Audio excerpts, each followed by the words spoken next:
Hello my YouTube family, welcome back to my channel, and if you're new, my name is Lakna. Thank you so much for tuning in.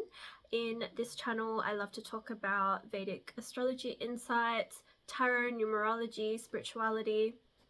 In this video I am going to talk about the month of May and some of the themes I see coming up using a blend of tarot, numerology and Vedic astrology, so stay tuned for that.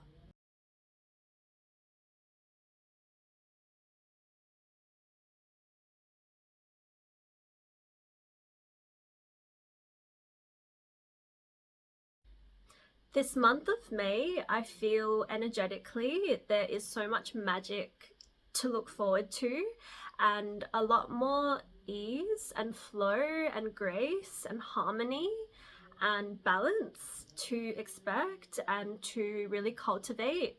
And I feel that this energy is so refreshing post April. April, I feel like, was a big transition for a lot of us, a lot of clearing, releasing, letting go, and then realigning ourselves and recalibrating ourselves to prepare for this new beginning. Sort of like this transition phase, a bit of a void-like energy, which is a bit more foggy and a bit unknown and a bit scary. And now we are about to start some new beginnings and big shifts are taking place. A lot of shifts took place in April, which was a lot for us to sort of process and integrate. But now I feel like the energies of these new shifts taking place are really going to help us feel more at ease and more receptive and more tapped into, you know, the beautiful magic of this universe that we live in. It's going to be very synchronistic, and we're going to be paying more attention to our intuition and the signs and the synchronicities, and just more tapped into our soul. The month of May, when you add up the number 5 plus 2025, is the number 14. 1 and 4 are both ruled by the sun. The sun is our soul in Vedic astrology. It is our soul, our pure light, our consciousness that shines through us. So yeah, we have this powerful connection with the sun, with our soul in this month of May, and the sun will be exalted in Aries for the first half of the month. So we do have like just a really auspicious time to connect with that sun energy, to be the main characters of our life, to be the leaders, and to show up and shine brightly and listen to our soul. So that is powerful. The number 14 in tarot is the Temperance card. So this is that really feminine energy of the flow of the water, like balancing.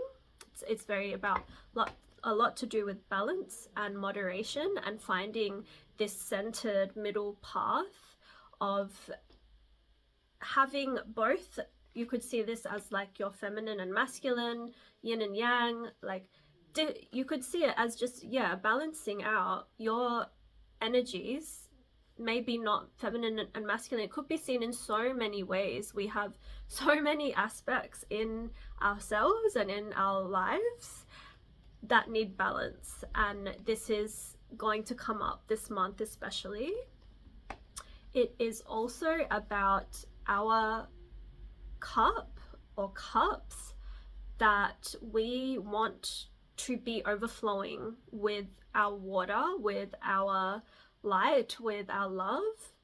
So really focusing on that divine feminine energy of nurturing ourselves and looking after ourselves, self-care, self-love. And when our cup is overflowing, then we're able to balance that out and give that to others. We could see this as our cup and giving back to the world, and that is in harmony. The theme is that has been coming up actually for the last few months is that theme of giving versus receiving, and that should be in harmony. And that is a big theme of life, is that theme of giving versus receiving. And it starts from giving to yourself and making sure your cup is full, not only full, but it's overflowing, and then that overflowing cup is giving out to others and to the world. There is also the theme with Temperance, with her 1 foot in water and 1 foot on the earth, and that is, to me, I see that as the need to balance out the material world versus the spiritual world. Water is very intuitive, emotional, spiritual. It is, connecting with the more feeling side of life, the intuitive side, and earth is seen as more grounded, more practical, more material. And this is the theme that we are actually sort of coming to this completion point with the nodes, as they will be shifting. So the nodes for the last year and a half have been in the sign of Rahu, or the North Node has been in the sign of Pisces, and Ketu, or the South Node, has been in the sign of Virgo in Vedic astrology.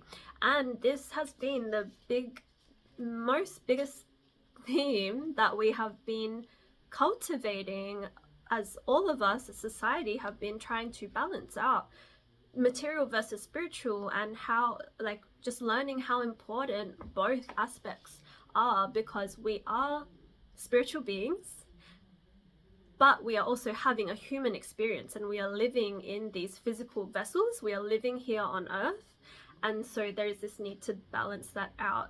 And there is like this emphasis on importance of both, like, you know, our emotions and listening to our intuition, listening to our soul and our heart, and being more introspective, reflective, and listening to the guidance that we get from ourselves, from our higher selves, from our inner child, from our guides, from connecting within and also with spirit. And there's also the being more open and receptive, and just taking in more information, and more like intuitively taking things in, and being also open and receptive to all of the opportunities and all of the sort of the circumstances, the events, the people that want to be drawn into your life, to being that open, receptive magnet to that. But then also balancing that out with the practical and logical side, where things like our physical security and like our finances and our physical body, making sure that we're healthy, making sure that we're taking the necessary actions to create our beautiful life and to live an aligned life, and also connecting with the earth, connecting with the earth, and being grounded, and our more masculine side as well can be seen as that, like, just taking the right actions necessary to create our life that comes. These actions and these aligned inspirations to act does come through our intuition, and Temperance wants us to have that in balance. And you can see it like this divine angel or this guide that could be seen as source. It could be seen as our guides, our the gods and the goddesses, the deities that we look up to. It could be seen as our higher self. It could be seen as like also connecting with our ancestors and our angels and like loved ones that have passed as well. It's a powerful time to be thinking about these things and setting those intentions to connect more with the divine at this time in May. I can really see the theme of Venus coming up with the Vedic astrology when we look at the moon cycle.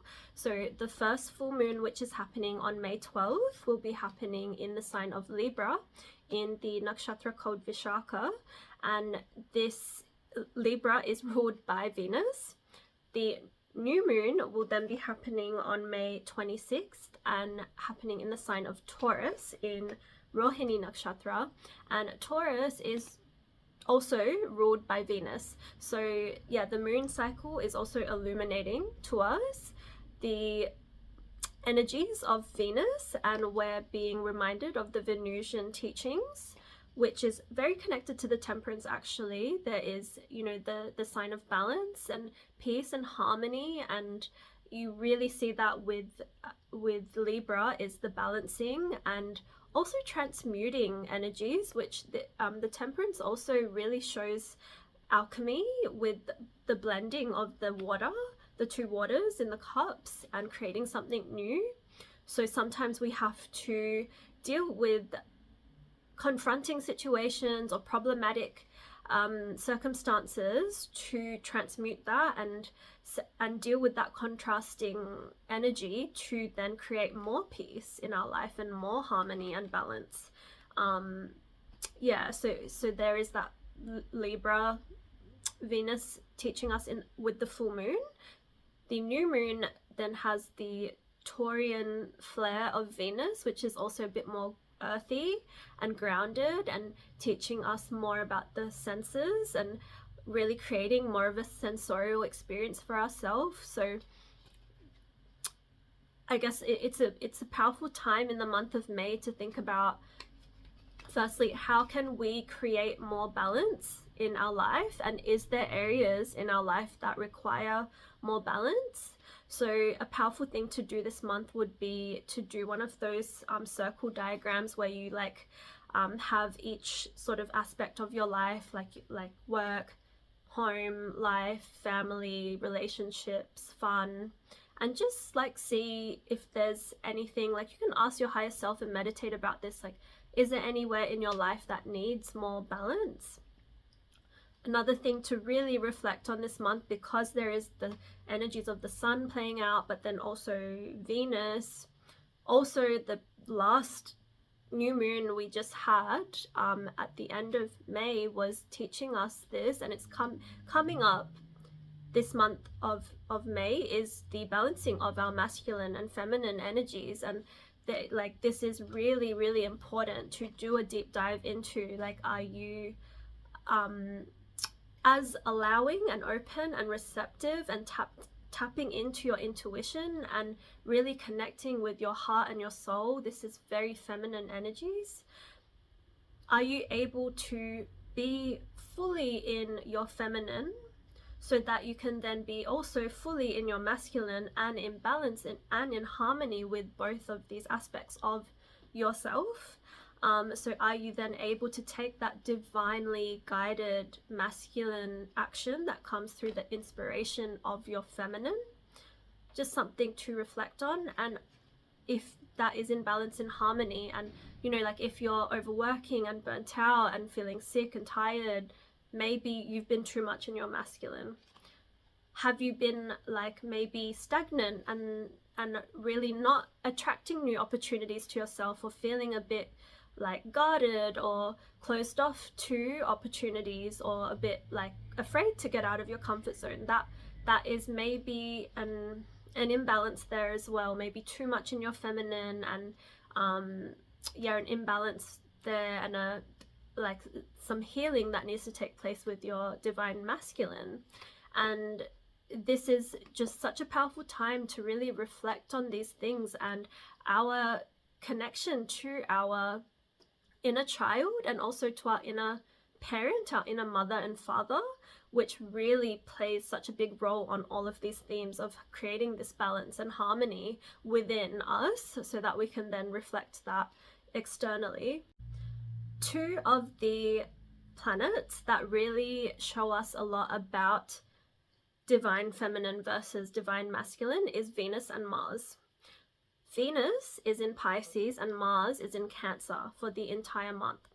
So these, both of our divine feminine and masculine planets, are in very feminine signs. So there is just this big essence of our divine feminine just coming through this month of May.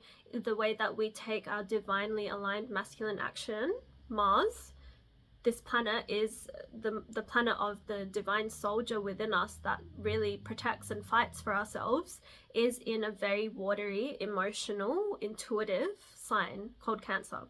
So yeah, we're just really tapping into the feminine flow and trying, or being taught and reminded to really slow down and listen to our intuition, listen to our divine guidance, work on healing our hearts and really opening up and being as receptive to this magic of life.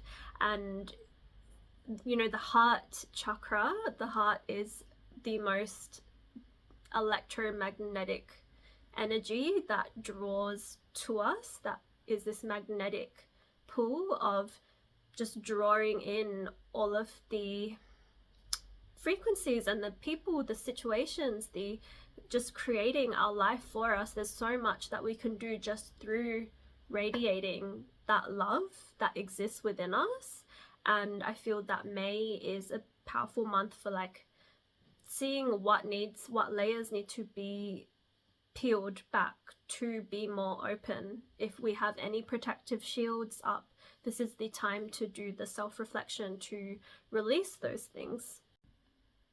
Another really significant event taking place this month of May with Vedic astrology is that Jupiter will be moving into Gemini.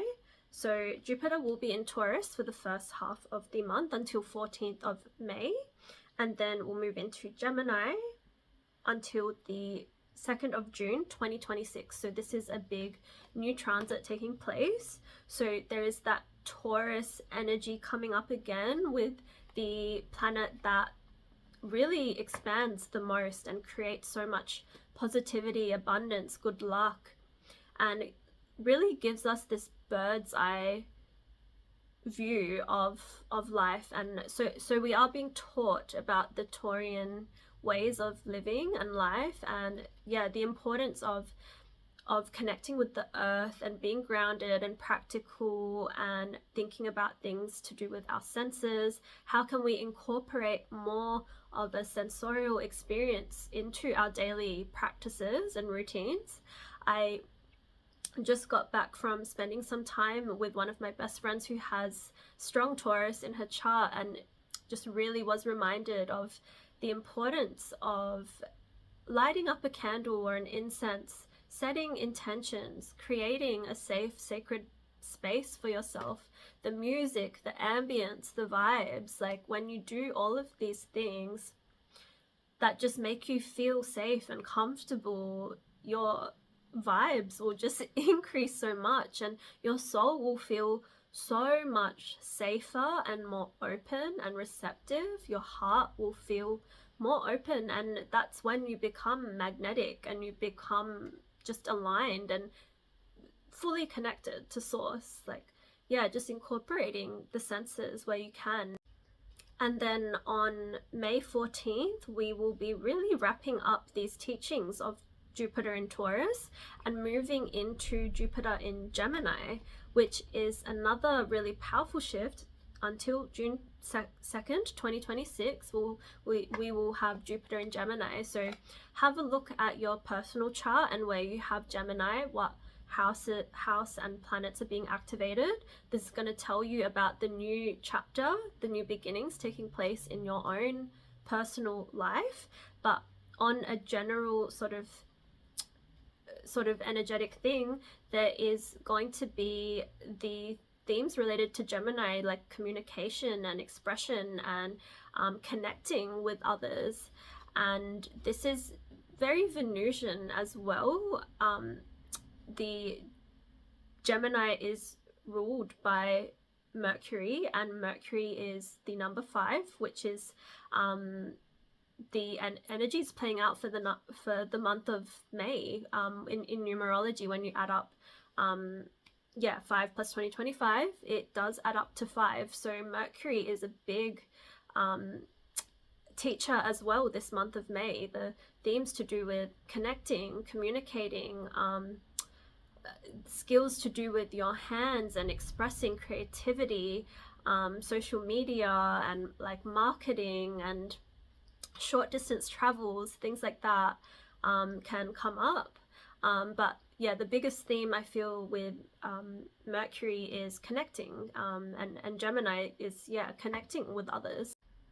This theme of connection, which is seen with Mercury and Gemini, is also seen in the Hierophant card, which is the number 5 in tarot.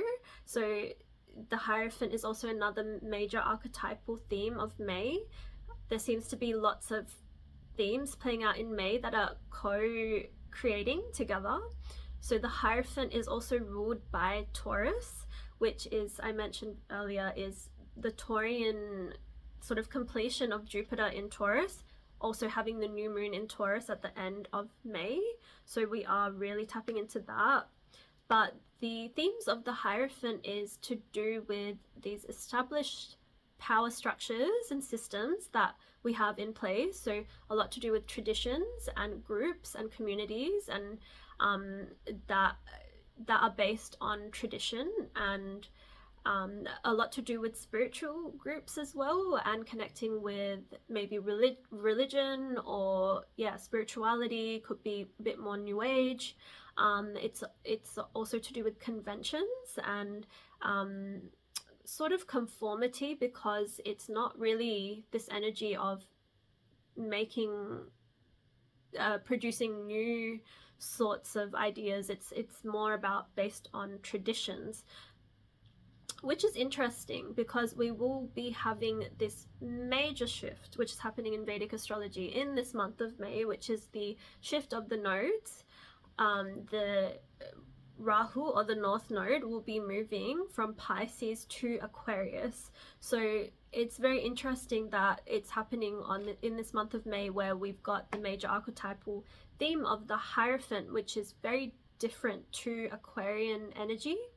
And I think it's just for us to, just for these energies to be highlighted, the importance of both ends of this spectrum of conforming and sort of following traditions from things that have been laid out from our ancestry, from ancient wisdom that exists and that we are continuing on, wisdom that is connected to truth and to nature and with our pure light.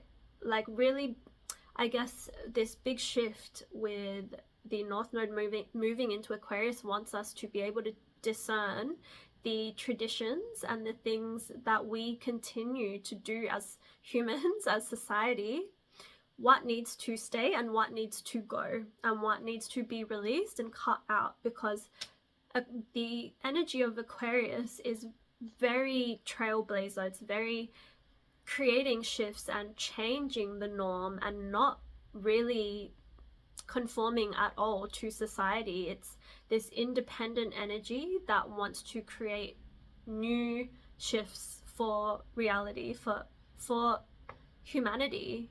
Aquarius is a very humanitarian sign that wants to create a better world and change the traditions that have been holding us back. So it's very interesting that this shift starts when we also have the Hierophant this month. So yeah, I guess just having a look at the two different extremes. With this shift with the Aquarius, the North Node moving into Aquarius, we also have then Ketu, or the South Node, moving from Virgo to Leo.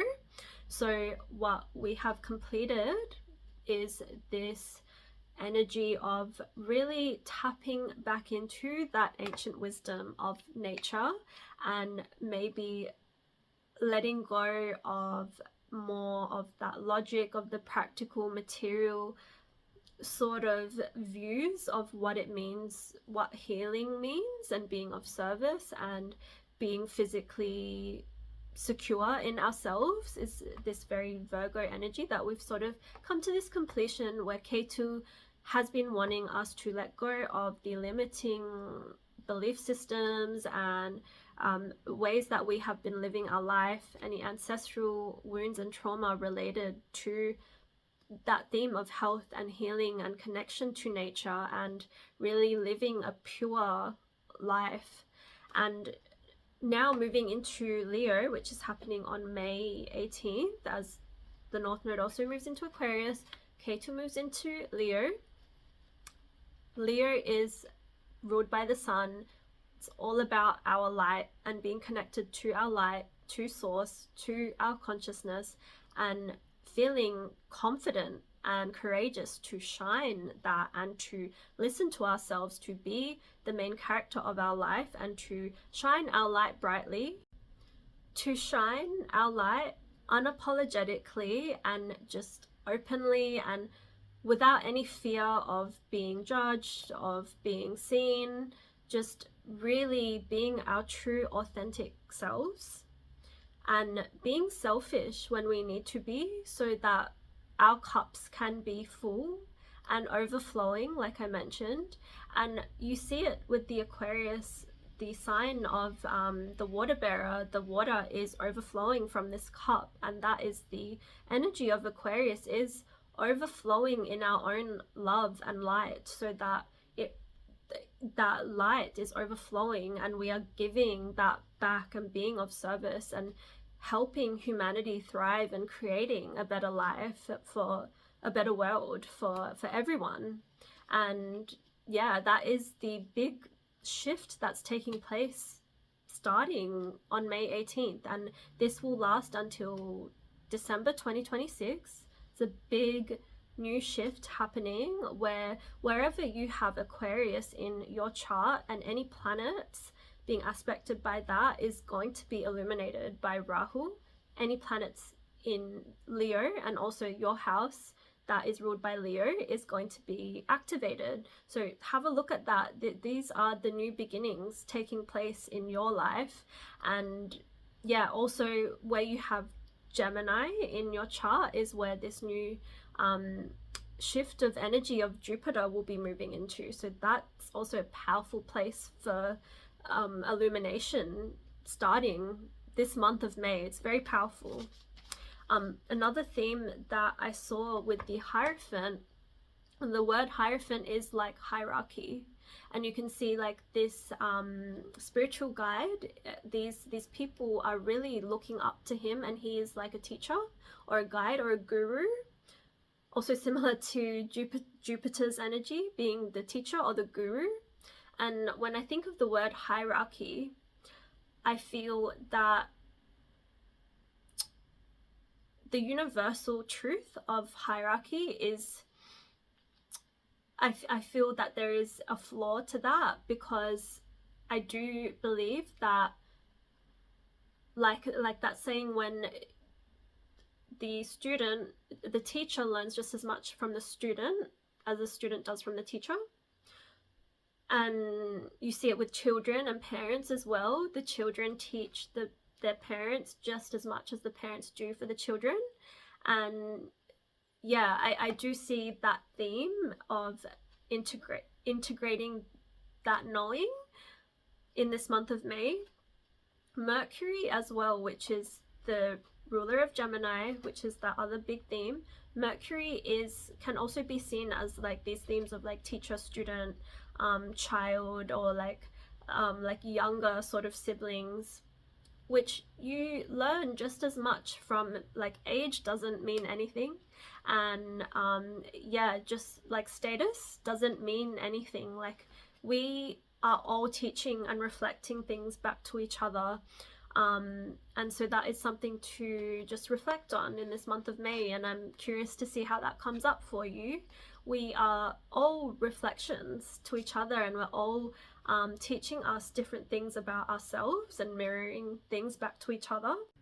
Just a few other transits I want to re-emphasize. I have spoken about this in previous videos, that we had the big shift of Saturn has moved into Pisces, and this shift will be lasting for a very long time. And so wherever you have Pisces in your chart is being activated. This house is where you really need to focus more of your hard work, discipline, dedication, devotion, having strong boundaries, just really pushing yourself more to this. When you do that, Saturn will reward you.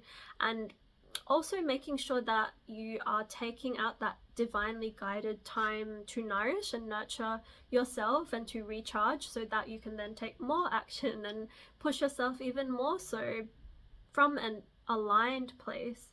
So Saturn is coming into this area of your life where you have Pisces and any planets you have there to really wake up any sort of grand ideas or ideals, like visions or spiritual insights, intuitions that you may have had for a very long time, and for whatever reason you haven't concretely created or manifested what you have been hoping for. Pisces is such an inspired, spiritual, like connected to source, like very, very connected sign, but there is it is lacking in that groundedness of pulling those ideals down and visions down to reality. And Saturn now is wanting us to take like that responsibility to create those things for ourselves, and to also reflect on our priorities and our goals, and if we need to sort of tweak that so that we can do the things that we are supposed to do. It's a lot to do with that spiritual responsibility and grounding that energy back. We have this massive Taurus energy this month as well, which is similar, and like similar themes of like grounding and being more practical and creating that physical security.